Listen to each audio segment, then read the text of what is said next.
Bonjour bien-aimés dans le Seigneur Jésus-Christ de Nazareth. Je voudrais ce matin partager une méditation dans les Écritures qui fera partie d'une série de 3 brefs messages que le Seigneur a placés sur mon cœur. Le Seigneur, notre Dieu, nous a appelés par Jésus-Christ, notre Seigneur et Sauveur personnel, nous a appelés à porter du fruit. Il nous a appelés à être fructueux dans notre vie chrétienne. Alors, il est important de savoir comment nous pouvons porter du fruit à la gloire du Seigneur. Y a-t-il quelque chose que nous devrions faire qui relève de notre responsabilité ou tout repose entièrement sur le Seigneur de gloire? En Jean chapitre 15, verset 14, il est écrit « Demeurez en moi et je demeurerai en vous. » Comme le sarment ne peut de lui-même porter du fruit s'il ne demeure attaché au cep, ainsi vous ne pouvez non plus si vous ne demeurez pas en moi. Alors, j'ai trouvé ce verset comme l'un des plus explicites et clairs dans les Écritures.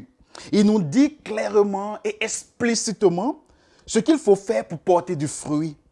Alors là, je voudrais, dans un premier temps, te dire, ne te laisse pas séduire, ne tombe pas dans l'erreur de certains prédicateurs ou enseignants qui annoncent ou enseignent un soi-disant secret pour porter du fruit en tant que chrétien. Il n'y a aucun secret à découvrir car les Écritures nous révèlent, nous disent de façon claire, de façon précise et explicite que nous portons du fruit si nous demeurons en Jésus-Christ. Employant en effet l'image du cep et du sarment, notre Seigneur Jésus-Christ nous dit qu'il est la vigne. Et toi qui par la foi en lui as été uni à lui dans une union spirituelle, tu es le cep.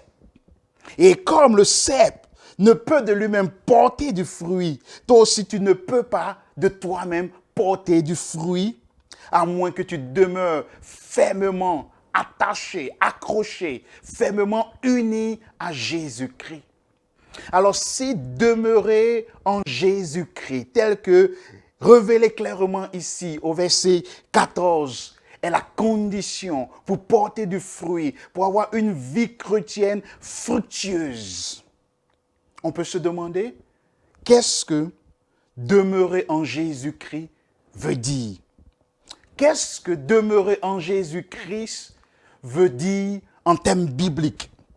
Demeurer en Jésus-Christ ne veut pas dire accepter Jésus-Christ comme Seigneur et Sauveur personnel. C'est ce premier pas, ce pas initial qu'on pose lorsque le Seigneur nous appelle à la conversion, à la rédemption. Ce n'est pas cela, demeurer en Jésus-Christ. Demeurer en Christ va au-delà de l'acceptation de Christ comme Seigneur et Sauveur personnel de sa vie. Demeurer en Jésus-Christ, c'est entretenir sa relation quotidienne avec le Seigneur parfait. Et l'entretien de cette relation se fait par l'obéissance à Christ. Et c'est ce que le Seigneur dit quelques versets plus loin. Au verset 10, il dit, et je lis, « Si vous gardez mes commandements, si vous obéissez à ma voix, vous demeurerez dans mon amour, de même que j'ai gardé les commandements de mon Père et que je demeure dans son amour. » Le Seigneur t'a appelé, il t'a choisi afin que tu ailles, afin que tu vives et que tu portes des fruits, que ta vie chrétienne soit fructueuse. C'est son désir. Mais à la condition que tu demeures en lui, à la condition que tu entretiennes, tu cultives ta relation avec lui par l'obéissance, la soumission à la volonté révélée de Christ dans les Saintes Écritures.